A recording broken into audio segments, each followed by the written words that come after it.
Welcome back to another Askari Cast. My name is Rod Van Blake, author of the Ancient Illumination series as well as the Embodied Chronicles. I am joined once again by Jordan Purnell Jackson. Hey everybody. He is a graphic artist and illustrator. He is creator of Evil Insurrection, Evil Reclamation, Grown in the Garden.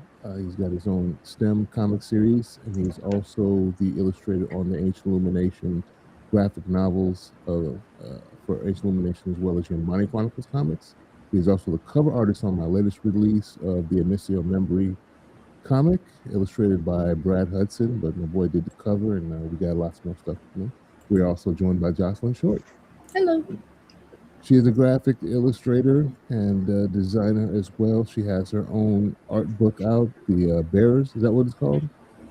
Bearer's Compendium. The Bearers Compendium. Mm-hmm. And she does lots of cover work for a bunch of different creators. There will be links in the description of this episode when it gets uploaded to Spotify. So if you're interested at all in any of our creative endeavors, please feel free to check those links out and go to our individual websites. Today, we are wrapping up Monarch Legacy of Monsters. So we're talking about episodes 9 and 10. Spoiler alert for anybody who has not watched up to that point. These are the last two episodes. I liked the episode, but there were some things that annoyed me with regard to a couple characters. So we're probably going to discuss all of that. Annoying characters are an interesting subject because I feel like, is it good writing when they write the character to be annoying and it actually annoys you? I feel part of me feels like then the writer did their job, because if that character was meant to annoy, then damn, did a good job. I don't think he was. I don't. I did, so we're alluding to Kentaro, and I don't think he was meant to be annoying. Wow, I think he's poorly written. I don't think that was intentional to make him annoying. I think what they were trying to do was make him seem like his own person by being contrarian, which didn't. I don't know. I'm not sure how they meant for him to be received. He just be flailing at the wind. He has no idea, but he has to never tell other folks they don't know what they talking about. He don't know what he talking about. Truly. He does do that, but here's my thing. If you have a character like this, I don't know, it makes me think about like horror movies where like you have the intentional dumb characters, or let's use Jurassic Park because we got monsters and animals, organisms, they're eating people.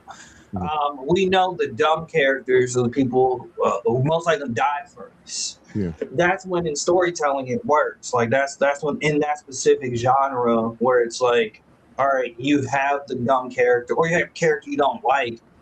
They're usually written that way because we want them to die in a glorious fashion. Kentaro didn't even get that. To be aware, we should probably get into the episodes, but he does seem to be aware of it because he even says to Isabel at one point, "I'm not sure what I bring to the party." Like those are words out of that character's mouth. He knows he's useless. You know you don't know what you're doing. This isn't really your world. I guess we can start with episode 9, Ends of the Earth. Isabel's out here. Isabel, what's it, Simmons? She's the daughter of Walter Simmons from Apex. Yeah. They allude to, I'm thinking Isabel is out here selling dreams to Kentaro. She's like, I feel like it's very easy to sell Kentaro a dream too. Yeah, she's like, what if there was no D-Day? None of this ever happened. We could prevent the whole thing. But those dreams she's selling, I pointed that out when I was watching because it changes throughout the episode. The dream that she sells. First, it's what if there was no G-Day and we could have prevented all this? And then we'll see later that whole thing changes. So we have Titan X chasing her egg into Skull Island, Godzilla trailing, and they're followed, of course, by the ship Monarch is trailing all of them into Skull Island. Titan X is now where it belongs. So Godzilla, of course, stops and doesn't pursue any further. And the humans act all confused, like, May's like, I thought Godzilla wasn't scared of nothing. He was going to, pimp smack any kaiju or Muto that it sees. And I like how Shaw got offended, like, Godzilla's not afraid of anything. He stuck up for Godzilla. But he's like, "Hey, you out of my territory. You going back to the Skull Island where you belong." So Godzilla turns off, and Tim is now being led by this. My note is Tim is led by his nose. Like he's another one that's kind of there. He has access to all the resources, the tools, the ships, but he don't really know what he's doing either. So he ends up having to take, the lead from other people, kind of string him along, like, "Hey, let's go over here." And he's like, "I love it. Let's go with that. Let's do what you're gonna do." And since he Oh, has no Tim. input really to give them an alternative, he just goes along. Uh, and Kentaro has no plans of his own, seemingly, and he doesn't. And the reason I say that is because we have this scene where they're sitting on the helicopter, and Kate is trying to ask him, "So, what's the plan? What did she convince you of?" And then he's like really childish the whole time during this conversation. "Why do you assume that she convinced me to do anything? Why couldn't this be my? Because you ain't got no plans, bro. That's Because why." anyone can convince you to do anything, and they have this whole time. Why are you asking these stupid questions? It's like, but the thing is, he doesn't know that. Like, he couldn't vocalize the plan. So instead of just telling her, "I don't know," or "I'm not," "I'm along for the ride," he tries to put up this front like he knows everything. He's actually at the helm of this. No one convinced him. He convinced himself, "I'm doing my own thing." But dude, you're not. You're not the one with the resources. He don't got the money that Isabel has. He doesn't have the other resources that her and Apex or Monarch, like none of these, he's not the equal of any of these entities operating. So it's not your plan, dude. She decided she needed you to tag along, and you're going with it, and you can't explain to your sister why or what's going on. But instead of admitting that, he has to like just be a douche to her for whatever reason. And that's what annoys me most about him. Is like he has no idea what he's doing. And obviously, Isabel's not telling him what's going on because we find out later that she withheld some information from him. So he's not even sure why they're going to Skull Island. This whole thing with Titan X and King Kong and them luring King Kong. We see the Tim and crew make landfall out of the boat, and this is like the worst idea to me ever because these are like the hapless crew. They've got 2 or 3 like paramilitary folks with them, and I'm like, oh, my initial watch, I don't know if y'all felt the same way. I'm like, y'all got plot armor, but these other dudes, I don't think they're gonna make. They cannon fodder. They cannon fodder for the horse. They're the red shirts, right there from Star Trek. Like they might go with the away team. They is not coming back. Shirts. They come If we don't know you by name, homie, it's a wrap. And almost immediately when they start, they make beach fall, and then they come through. 2 of them dudes get lit up. The tree creatures is snatching them up, almost gets May. She ends up getting sucked up, and then Tim is able to grab her, and she loses her boot momentarily. And he has like a stern talking to, but before that, he's like, "Try not to die." Tim's telling the paramilitary dudes, "Try not to die." And then we have Keiko and Shaw on their own, following Billy's map, and we get a flashback. We get to see Keiko and Billy get married. They just showed up on someone's doorstep in the middle of the night, banging on their door. Billy's still going off about sensors and probes in the middle of their ceremony. He's there for the science. He's married to the science. He's married to the science. Kentaro thinks that they want to open a rift when they really want to end Kong so that they can have the run of the island. But of course, like I was saying, he don't want it. Is Isabel like a good? Is it safe to say like at least we know that Isabel is like a good liar and she's a decent manipulator? She doesn't seem Does that make her a decent manipulator? She can manipulate Kentaro? I don't know. I don't know. Only because I just feel like Kentaro's kind of not smart. Just like he's one of the henchmen. He's the dumb henchman. I'm not saying he's entirely dumb, but I don't think he's the smartest crayon in the box. You know what I'm saying? Like you could ask some questions like I feel like you could ask some well placed enough questions to kind of figure out, What's happening? yeah, like what's going on. Like, why do you even want me there in the first place? What do you really She's good need? at leaving stuff out, though. She tells you what she That's wanted to true. hear, and then I'm interested. leaves the poignant part that's really important to what's going on out of it. So there's really no objection. Because even when she says, "Here, let me show you," to Kate, and they walk into the room, the plan's still not fully explained. She's He don't like, know what's going on. let me See, show that's you. the They walk problem, into the though. room, and he's That's like, the "What's the problem. situation?" And they're in a little situation room, about to do some stuff. They're about to hook these little. We don't know that they're about to gas Titan X, but they don't explain any of that. They just give readings and what this is and where that is. But the actual plan of what we are going to do here and accomplish is speaking of, and like they speak of it in parts, but they don't give you the full story. So I don't think she's able to string him along because he has a partial idea of what he wants to do. It seems like Kentaro, but he has no clue. To be fair, I don't even know if fair is the right word for this, but I guess equal, maybe. I don't know. I I feel like he's more likely to get tossed around just because he doesn't have like a special thing Yeah, like the rest of his family has. yeah, Like, his sister has got this magical connection yeah, to the right creatures. Mm-hmm. Grandma's hyper smart. Dad, he's did whatever he was doing. Making He's technologies. making a tech. Everybody's got their thing, and he's smart too. He's an artist. Yeah. And I forget all the time he's an artist because like he He's hasn't. disrespectful to us. This is disrespectful. Guitar's a he's terrible. He's not a good artist. He's It's got to be making us a look jerk to bad. everybody. My other question was, what data does Isabel Simmons have to support her theory? Like she starts explaining how we could find uh, cures for diseases. What is it, like a spa day and Access Monday, and it'll cure cancer? You'll come out 25 years later, and whatever was ailing you will maybe cure you. But like you have no proof of any of this. I'm like, where's the brochure at with the facts? Where is it?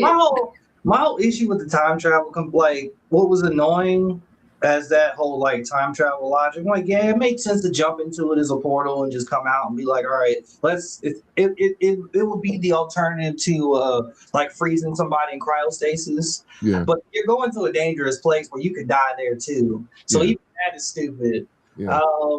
So that whole idea that she's kind of teasing him with about time travel was really, it made no sense. It just made him look more like a boy who's like, I miss my dad. I want my dad back. So just here's the story. Here's the I'm lie. gonna do this. I'm gonna go back in time. Like you're not going back in time. You can't go back in time when you're there. What's the logic? Because at this point, There's none. there's a lot. Like we have this idea that like, oh, I'm not gonna get to that part. Let's just keep going. Let's keep going. Yeah, we can keep going, but yeah, that was my whole point about Kentaro is he has no plan, he has no rhyme or reason for how this is gonna work.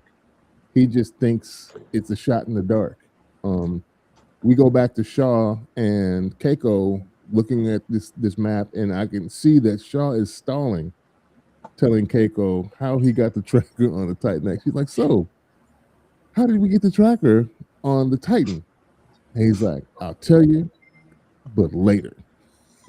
And I was like, each time he tries to sidestep that question, doesn't want to tell her, how he was able to get that information. We see the Skullcrawler audio being carried by the Chinook helicopter to distract Kong as they're preparing Titan X. And Isabel is crazy, is another note. She is crazy, 100%. And she's running on a little money and vibes. There's no data or fact. She's like, look, I ain't got as much money as Pops. I ain't got as much resources as Apex or Monarch, but I got you because you're the right person. I don't know what that means. Like he said, he don't know what he brings to the party, but somehow he's the right person to just bring along. Like why he didn't need to be there. More support? Yeah. It's as if like I don't know. That conversation kind of felt like her comparing him to Neil Armstrong was like a strange comparison. Be like is the fact that he's a Randa supposed to mean something? Like That's it. That's all it is. It's down You're to part of the your bloodline, I guess. So if you do it, like this is gonna make waves. Like this is not what this is dumb. But it glosses over the fact that he don't do nothing. He can't do shit. That's my whole point. She's No. crazy. So yeah, they gas Titan X. Titan X passes out, and then they get Real quick, I'm they sorry. get the I want stuff. to. Go ahead. Real quick, I just want to interject something. I feel like I wish they would have used him as like a record keeper of some kind. Like Kintaro? Yeah, Okay. you That could know, work. That could work. just Like a visual record. Like if you had like a Yeah. draw. Yeah. yeah, like yeah, yes, We just need, put we need to go in and study the Titans and draw them. You know. put Yeah. him to use. Yeah. But anyway, continue. I'm sorry. Yeah. So and then the other thing that was annoying me is as we're going through with Keiko and Shaw, how does Keiko not understand Billy's shift? She gets super upset because he left Hiroshi and doesn't understand, and it's not really until like Shaw has to tell her, like, you know, what changed? She's like, we lost you.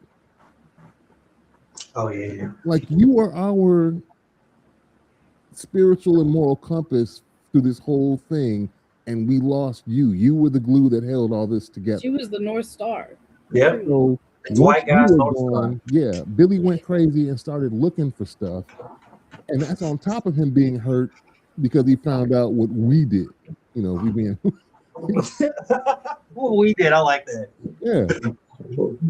But she's flummoxed as to why there was a shift in Billy's stance and why he left. Like, how do you not understand why my boy broke out of there? Like, so we go a flashback to after that conversation is a flashback to Billy and Shaw. I'm assuming fresh off of Kazakhstan losing Keiko, and Billy is like, "Yo, we could put some drones down here, and maybe there's some other pressure to find." And Shaw's like, "Look, no, none of that stuff's gonna work. She gone. We lost her. I know that for a fact. Just you're gonna have to come to terms with it and let it go." And Billy is not. And my next note here is like, nobody listens. Like of all the groups, you could pick somebody. Nobody listens. Truly. So yeah, after that we flash back into the future. They jack into Titan X's nervous system to enrage it. Then we're starting to get somewhere now. What they're actually doing, because he just thought we were going to lure it there, and there's going to be a rift that they could use. And now Isabel finally kind of fesses up, like, "Yo, we gotta get them the box." And he's like, "Okay." Kate sneaks around and calls the team because she was supposed to leave. She was going to bounce and get on the helicopter. She sneaks away from the team supposed to take her, and then they lock her in. She finds a closet and calls the team from some radio that she finds there, and also because after they knock Titan X out, they find the tracker and take the tracker out of Titan X.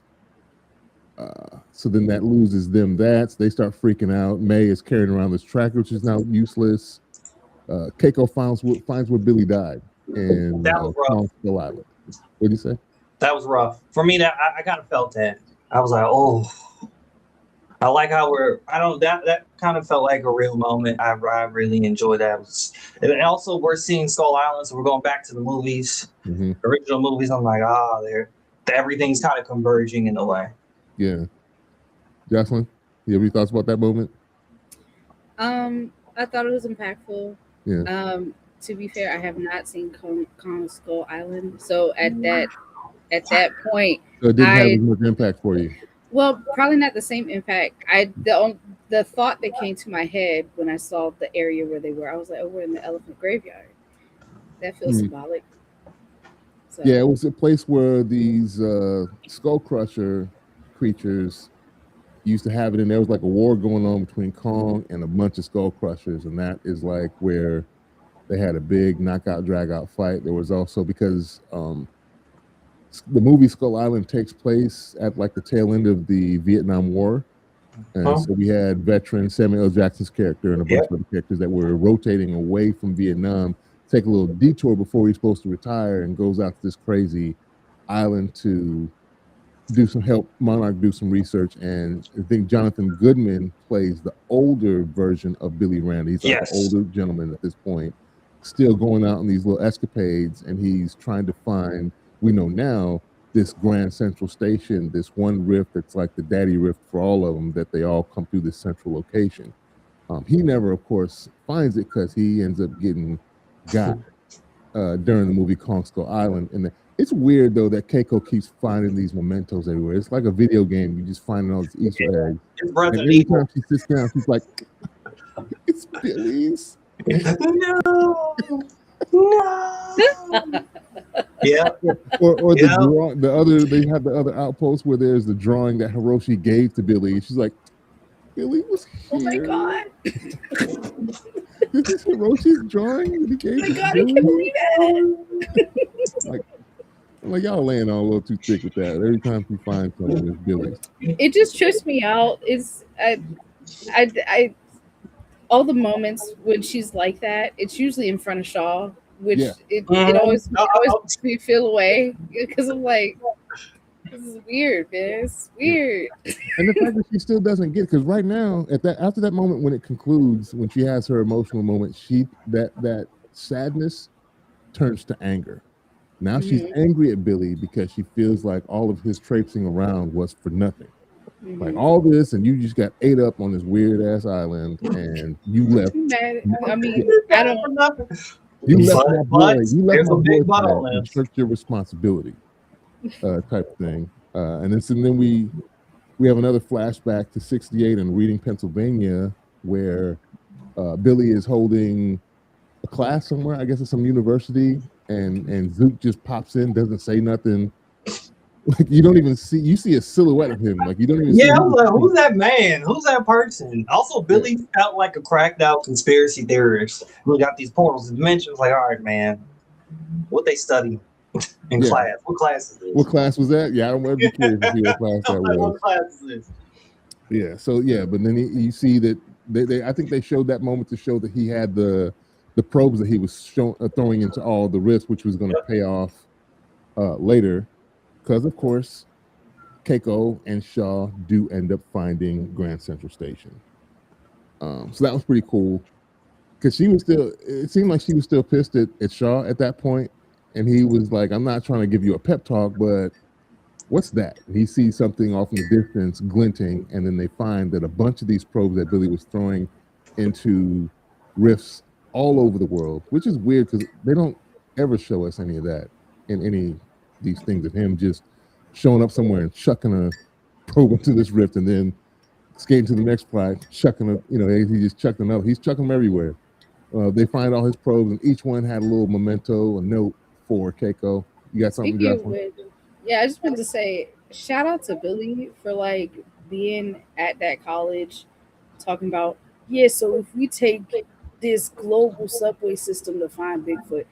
Like, shout out to him for having that class, like for being first of all, for being able to teach that class, but like trying to get these students like this is how you do. It's like that meme of Charlie Cox.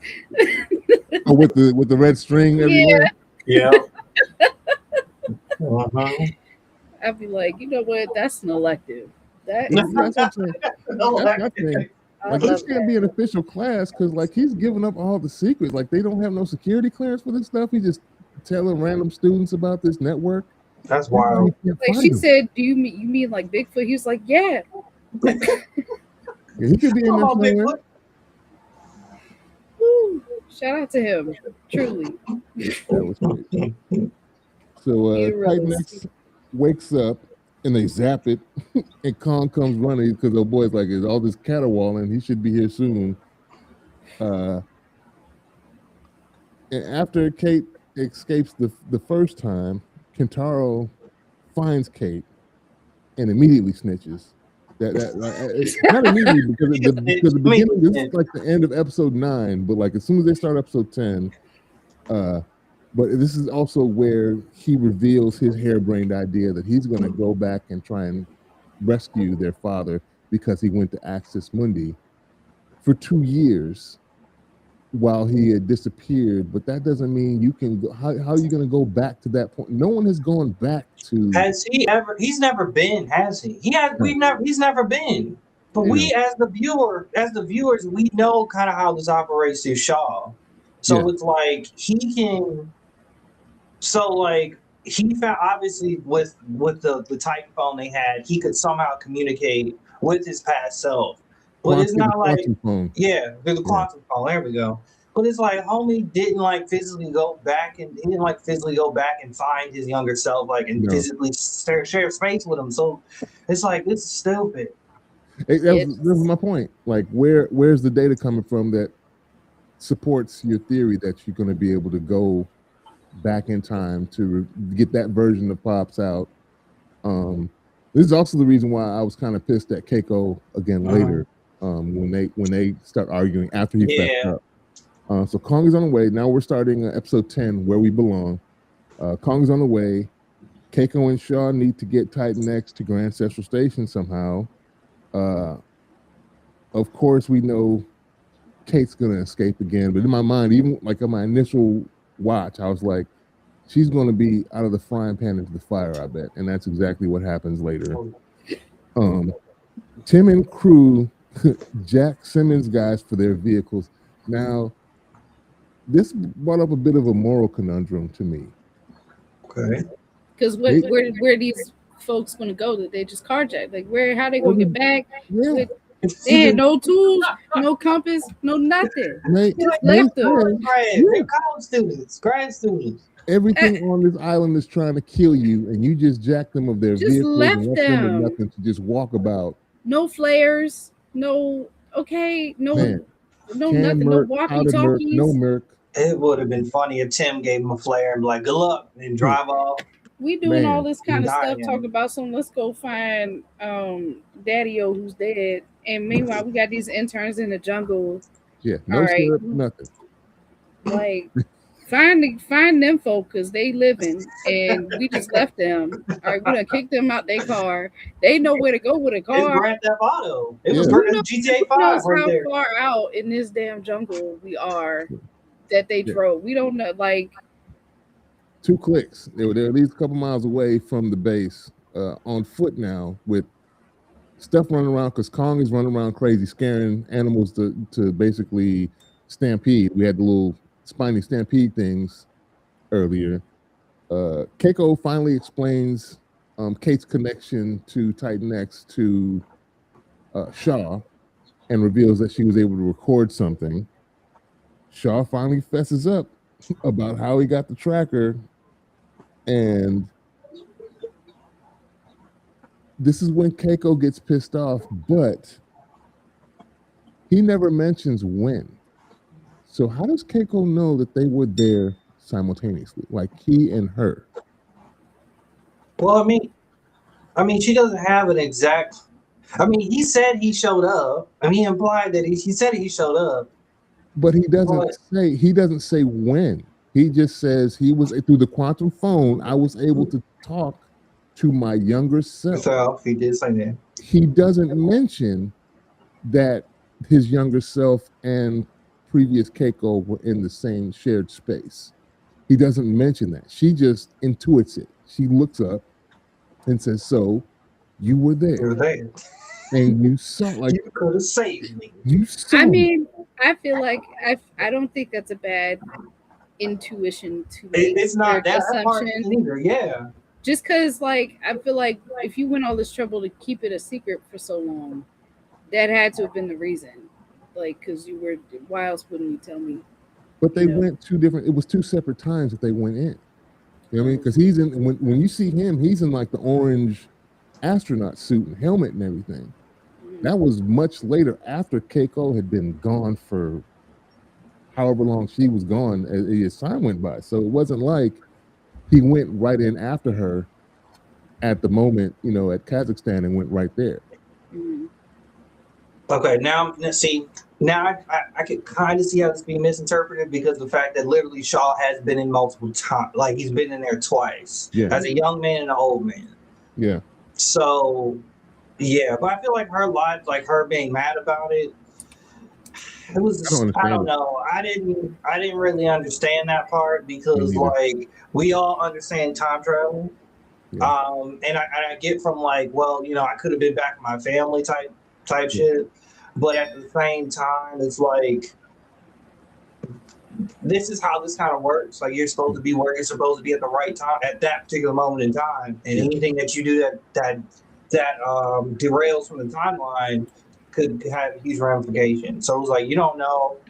He would have erased he could have erased him saving her and earlier would have probably erased that timeline. What we're seeing, what's happening. Or Or they don't make it out. Yeah. they all got that would Like, be that'd be one of those moments when the movie ends quickly. The TV show ends immediately. From Shaw's perspective, he's like, I know for a fact that you get out of here healthy and whole at some Yeah, point. he I said know that. for a fact that I get out of here healthy and whole if I let things just play out. Now, if I jump in, try to be Captain Save him, and we go off together, we could both get got in Access Monday. And then, like you said, now we've messed up events because y'all both dead. So none of this other stuff. Yeah, I'm with him on that. Like that's what he tells her. He's like, because he listens to her, and then at the end of it, he's like, that's a whole bunch of couldas. I agreed with him, and when he said that, I was very much like, yeah, shoulda, coulda, woulda. Here we are. So now they what are you gonna do? Yeah, there's a whole bunch of couldas. Like there's nothing is guaranteed that if he would have, teamed up with her. I mean, it's possible they could have made it out, but it's also possible they could have both just died in their attempt. And I would have loved to watch that. Yeah. Oh, that would have been fun. That would have been fun. It would have been a So, fun yeah. watch. Kentaro snitched on Kate. She gets yoked up. They throw in some other utility closet with a lot of useful things just happen to be in there. Useless, Divers. just useless. A lot of useful things. I thought that was funny. Like, oh, it was a radio. Look at that. Yeah, and a Brillo pad and a lighter, and we're gonna heat up this stuck screw, and I can get out the vent. And She was a MacGyver. It's a She good was thing all I'm a MacGyver. science teacher. Yeah, class of she even had a line, class of inspection. Here we go. So yeah, she ends up escaping, and Titan Bowl is about to kick off, and now we got Kate on the field with them. She hops out of the little manhole. I was rolling. She was running. Yeah, She was Tom Cruise. They done jacked everybody of their vehicles. Tim and crew pull up, and the leftover military dude has binoculars. Yeah, somebody's out there. And then of course May snatches the binoculars, see that it's Kate. Oh my God, it's Kate. And then Keiko punks. This was hilarious. She punked Kim with what? She's like, I gotta save Kate, and she jumps into the Jeep.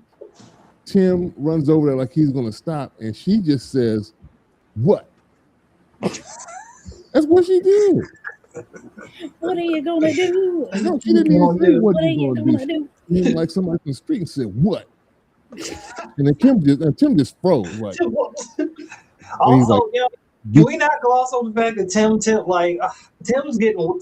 I don't know. I feel like how did Tim let Keiko punk her, but also gonna tackle a guy? Like, come on. That was later, yeah.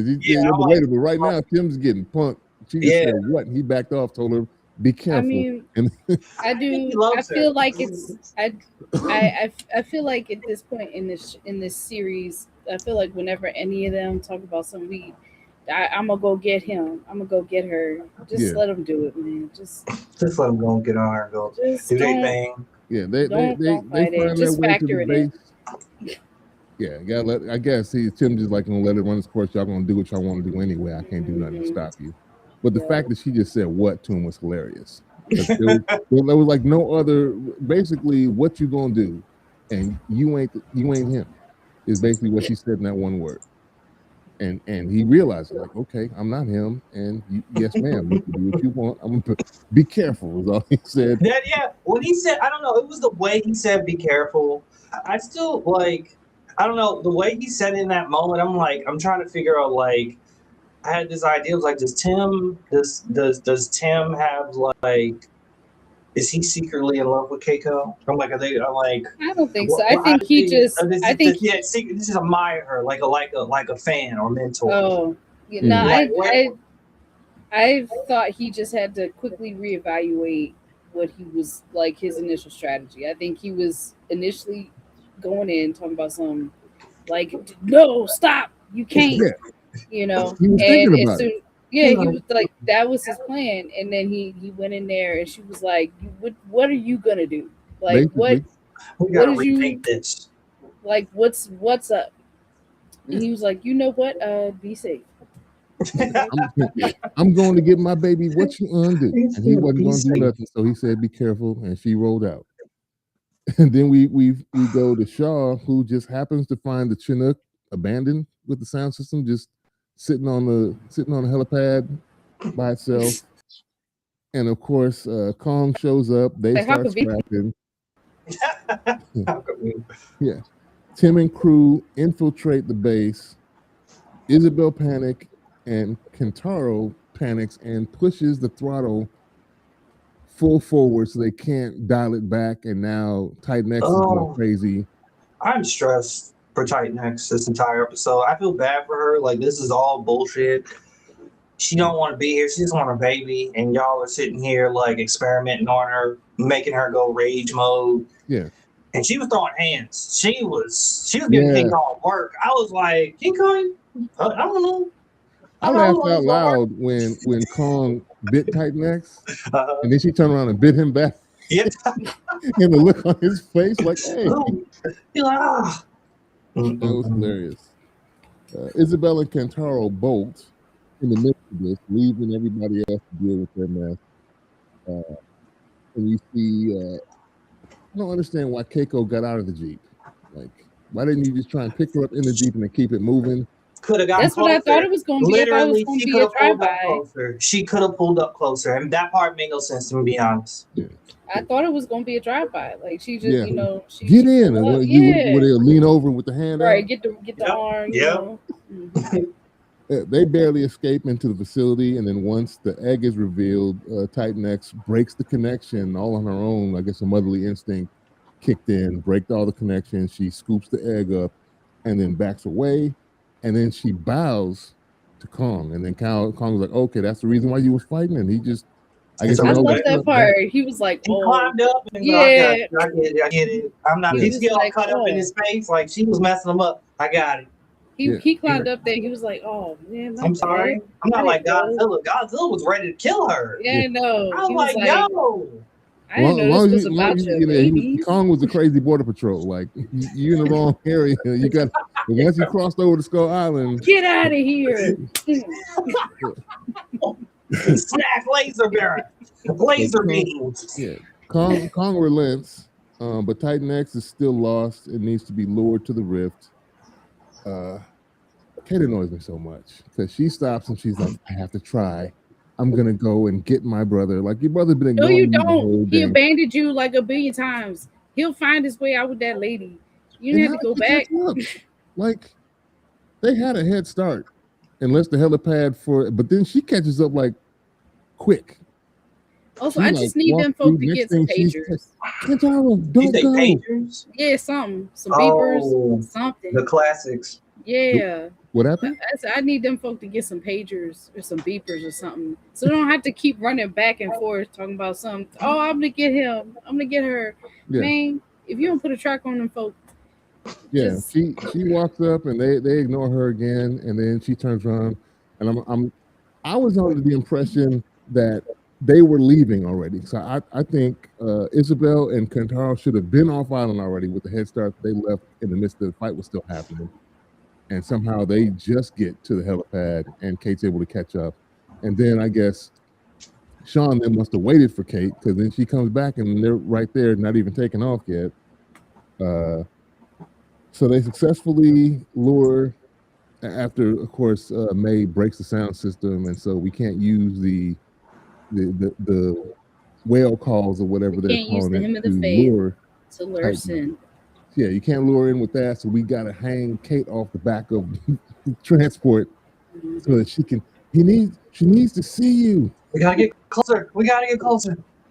I'm like, yes, use Kate. She's useful to the story. She's Yeah, not Kataro. Kate Bait. Yeah, they use Kate Bait and Kate, yeah. get Titan X to come out to the rift. Then they have the little ET moment in the rift where it reaches out a little tentacle and Kate reaches up and touches it. Yeah. They have their moment. And then the rift begins to close after Titan X dives in. And then we get to see an echo of young Shaw that he Yes. walks up and kind of smirks at. And then Keiko goes over there, but she's upset because she can't hear what he's saying. And then Shaw's like, he was just trying to say goodbye. And so they have this little weird smirk and smile that disappears. Then they fast forward to however long after that, and we're seeing these names on the wall at Monarch that had passed away. And the first one we find out was Keiko. And then, oh boy, the director was toying with the idea of giving her own placard, but then they're going to open up some new, I guess, some more clandestine Monarch subdivision that she will run. I guess in the basement. In the basement, but I don't know. Were they hinting at this being like a secret operation that outwardly Monarch would still do what it normally does, but she would be doing her own thing with this new group, putting together with Tim on the team. I don't know what they're going to be looking for, but I guess that's what's happening. And then we go to like an end credit scene where we see Shaw out in Southeast Asia somewhere, tracking down his own lead. He's hooking up with these, looks like some island mobster type people. Like he had to give him money, had to give up his weapon before he can get in front of the mob boss. They're going to lead him on this trek towards this volcano, which I'm assuming is not just a volcano, it's got radiation. And we see what looks like Rodan. Yeah, I was happy when I saw that. I was like, I want to go watch King of Monsters now. Have you seen that, Jocelyn? I'm not sure. Watch it. You need to watch it. It literally aligns. It actually aligns with the timeline of things. So you can watch King of Monsters and watch Godzilla fight. It was amazing. Yeah. So yeah, Rodan's another Muto, one of the monsters, kaijus, whatever you want to call them. I think he's like flames and stuff come off of him. That's why he's sitting on top of the. Yeah, the other thing is, I've seen other breakdowns where we don't know if that's the same Rodan as the one in King of Monsters, or maybe it was because of the placement of it. Because of the volcano and where it is. Oh, that's what I meant to. Oh, yeah, it's a different location. That's a good point. Because, like, I was trying to remember in the movie, weren't they like in a South American country or were they Central American? They were some. I feel like they weren't in Southeast Asia. That's for sure. Okay, then it is a different. Okay, I guess they got multiple Rodans running around here, or maybe Rodan moves around. They're thinking maybe it's. I'm thinking the speculation going around is like maybe it's a mate of Rodans that has been separated and maybe didn't come to the call during King of Monsters. Interesting. Yeah. So it's interesting that they dropped that off. We did and didn't quite get blue balled with the fight because we do end up getting a fight between Titan X and Kong. I was just expecting Titan X, Kong, and Godzilla. I was wanting the three-way cage match and didn't get that. That was too much. I knew that wasn't going to happen. I knew that wasn't going to happen. I called it early in the pod. I knew they weren't going to do all that. I knew they weren't. We got Godzilla by himself fighting. Yeah, but I mean, we got that with Scar King in New Empire. Oh. But that's exactly why I don't want to see them tag team again. I've already seen the tag team. I don't want to see them beat up a mother. That's not fair. That would have made me angrier, actually. Yeah. She's not even an op for real. She just that's what I'm saying. Like, you need to be like. That's why I did enjoy that movie, because like I hated that chimpanzee. He was. You didn't like Scar King? Oh, I know he was a good villain. Like he was great. He was cheating. He was petty. You know, just arrogant. Yeah, I liked him as a villain, but he deserved to die, you know? Has a little rope chain. Yeah, that was good. That was good. Yeah. So yeah, they didn't necessarily blue ball us. It was obviously they're alluding to another season to me. With this new branch of Monarch. We still don't know what's up with Apex, but all this is still pre Godzilla vs. Kong? Yes. Okay. So we talked about it a few pods ago. So this movie a lot like this series like where we are where the series ends is before King of Monsters. Okay. So then it's So before we get Mechagodzilla and all that. yeah. So that was pretty I think that was the kind of smart part of like introducing Isabel Simmons because obviously we meet her father in that movie. Um and so like that was a decent tie-in. It would have been cool to at least see him. Yeah. That was kind of it was kind of annoying we didn't get to see Walter. So that would have been better, but you know they did what they did. I do. There was something I wanted to kind of shift back to, like the time travel component. Yeah. I'm still sitting with it, and it's not making sense. Like the idea, Right. like it's really not making sense. I don't like it. Like it was the whole idea, like from a like emotional standpoint, it felt like it was more of the emotional payoff of like Keiko seeing younger Shaw. Mhm. Like that felt like that was they just did it because they wanted to have they wanted to create the sentimental moment. Yeah.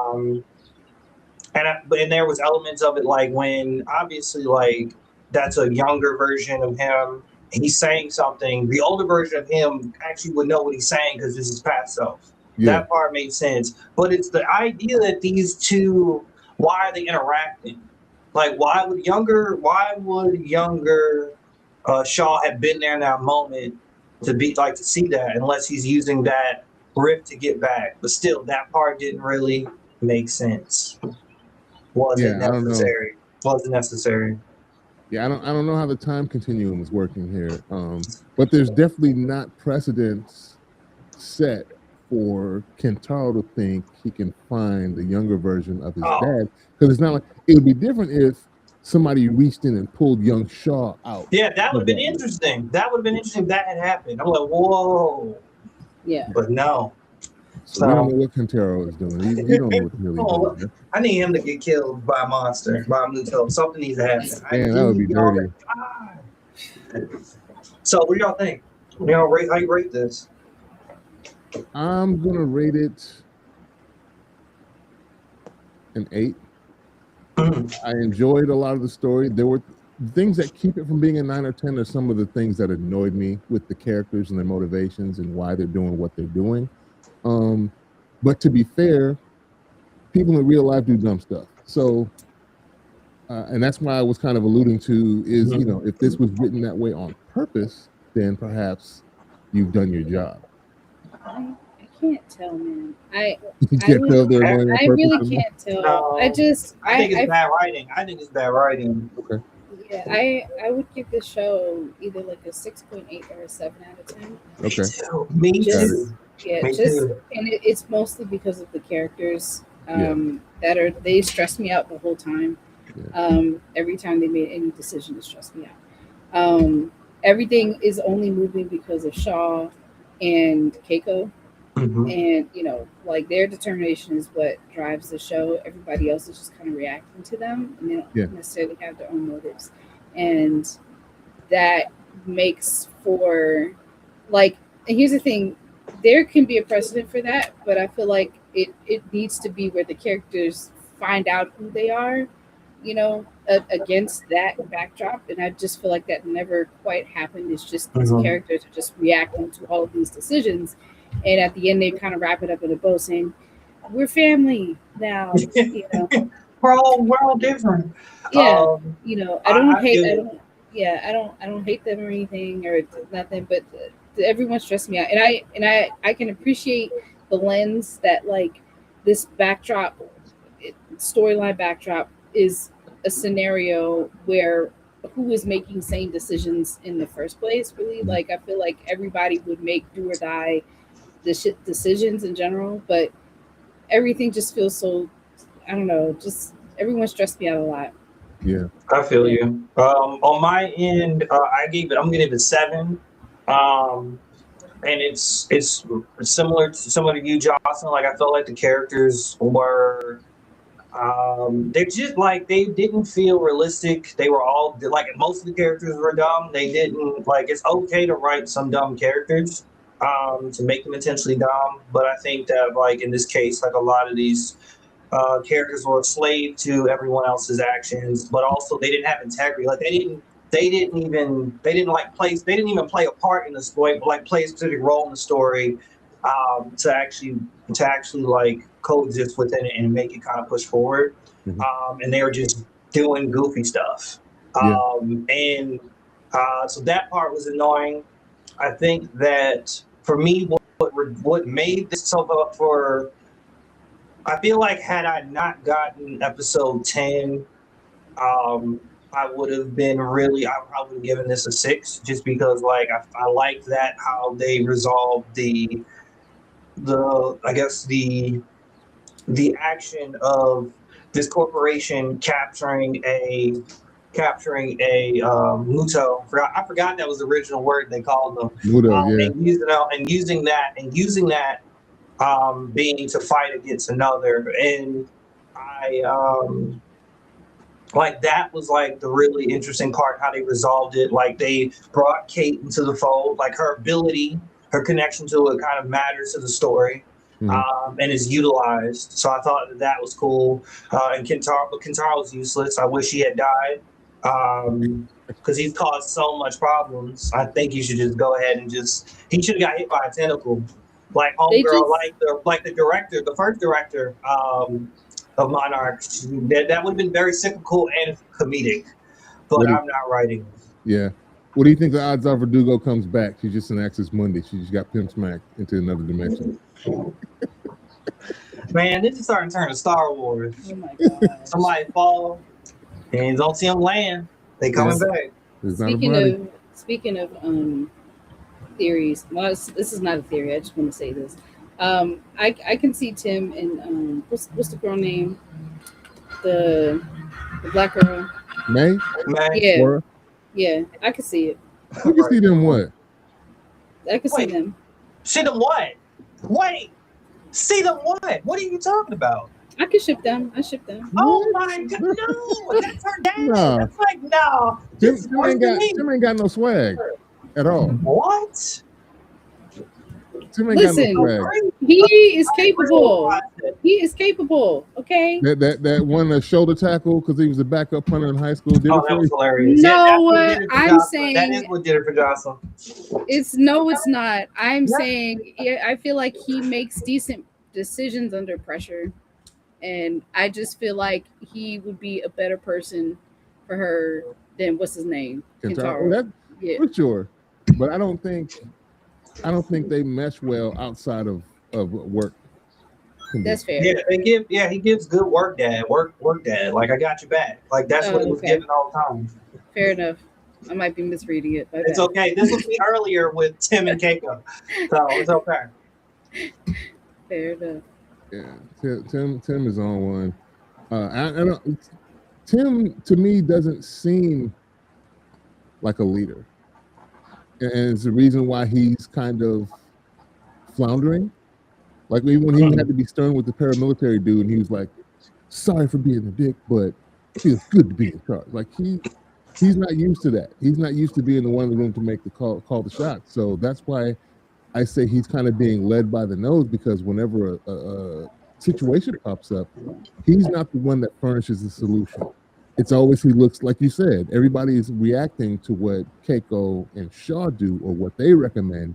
And then he turns around and is like, I love it. Let's do it. Let's go with your suggestion. But he doesn't really have any of his own. That's true. Fair enough. Yeah, even his boss calls him out on it before. Remember, he was like, well, what would you have me do? And he couldn't even tell him where he was getting the information, because we all know as the viewers that he was getting all the information from Shaw.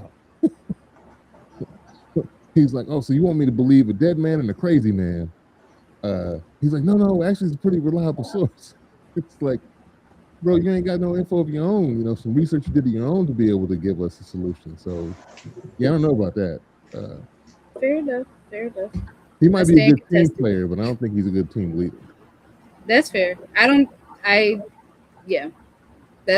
that's fair.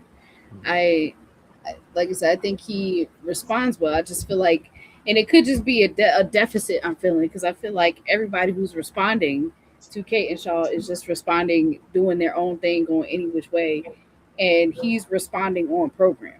Yeah. So Mm. that could just be refreshing Yeah. to me, maybe. So, Yeah. I That's can fair, feel it. but that's fair though. Yeah. He's Yeah. a likable guy. Let's be honest. yeah, Tim is actually one of the better characters in the show. Like I would, if they tightened up the writing a little bit, I'd watch a show with him. And like they need to obviously partner him with somebody that is a foil to him. But I would look at that because he's kind of funny. He's hopefully gets a little more like he grows as a leader and steps into his own power. But that would be an interesting show. A goofy one shot or something. I think the reason y'all like Tim is because on the surface it seems like Tim is the only one that just means well. Yeah. Regardless Yeah. of whether he's right or wrong, he means well. He's He means actually well, trying yeah. to do the right thing.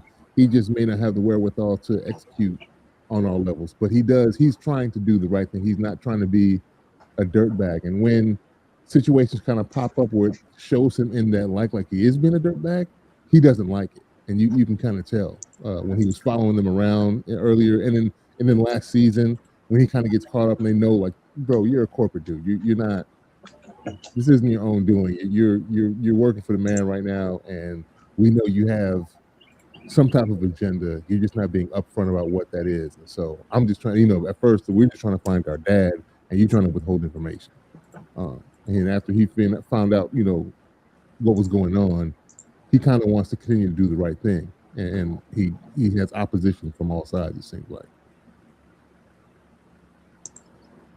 But yeah, I like this show a lot, mainly because of the universe it's in, and maybe my bias is coming from having seen all of the things too. So the connective tissue is a little stronger for me.